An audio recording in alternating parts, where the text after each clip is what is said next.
Paborito mo ba ang kutsinta na kakanin pero hindi mo alam lutuin ito dahil laging palpak ang recipe mo? Panoorin mo ang video na ito hanggang dulo dahil ituturo ko sa iyo ang mga teknik para iwas palpak at ma-perfect mo na ang pagluluto mo ng masarap na kutsinta.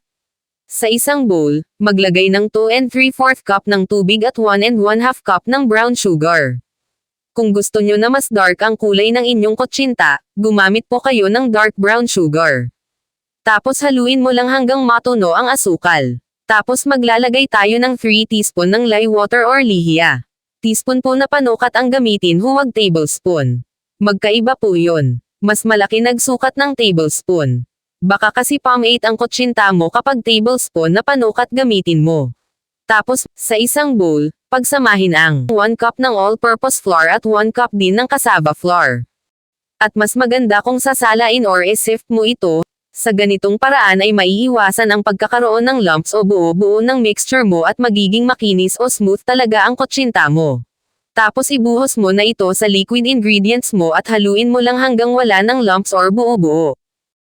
Tapos maglalagay tayo ng pangkulay at ang gagamitin natin ay yellow food color. Pwede nyo naman pong gamitin ito kung wala kayong atsuete or annatto seed or powder. Pwede ring hindi mo nakulayan kung dark sugar naman ang gamit mo. Gagamit lang tayo dito ng kahit mga 1/2 teaspoon lang. Tapos sasalain natin ito to make sure na wala talaga itong mga lumps. Isalin natin sa isang lalagyan na pwedeng gamitin na pangsalin sa mga molder, para mabilis ang pagsalin. Tanggalin mo lang ang mga bubbles kasi minsan ito ang dahilan kung bakit may mga dimples o butas sa gitna ang kutsinta nyo. Tapos isalin mo na ito sa mga molders mo. Pairan mo lang ng konting oil ang molders or kung hindi naman ibabad mo lang ng tubig ang mga molders mo bago salinan ng mixture.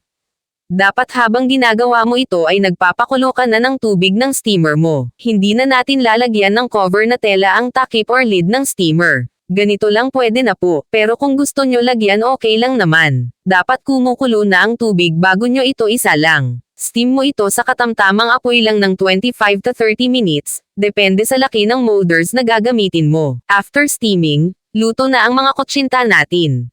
Napakaganda ng kulay at walang mga butas sa gitna. Hindi rin siya madikit sa molders. Ang texture naman nito ay perfect din dahil malambot siya na makunat. At syempre naman, napakasarap nitong kutsinta recipe na ito. Syempre, hindi kumpleto ang kutsinta kung walang kinayod na niyog. Ayan. Ready to eat na ang kutsinta natin. Subukan mo na itong recipe na ito nang makapag-start ka naman ng pagkakakitaan mo at pa-order na din sa mga okasyon dahil swak na swak ito sa anumang handaan. Subukan mo na itong recipe na ito at balitaan mo ako kung anong nangyari sa pagluluto mo. Kung nakarating ka sa part ng video na ito, e-comment mo naman ang location mo para mabati din kita sa next upload ko.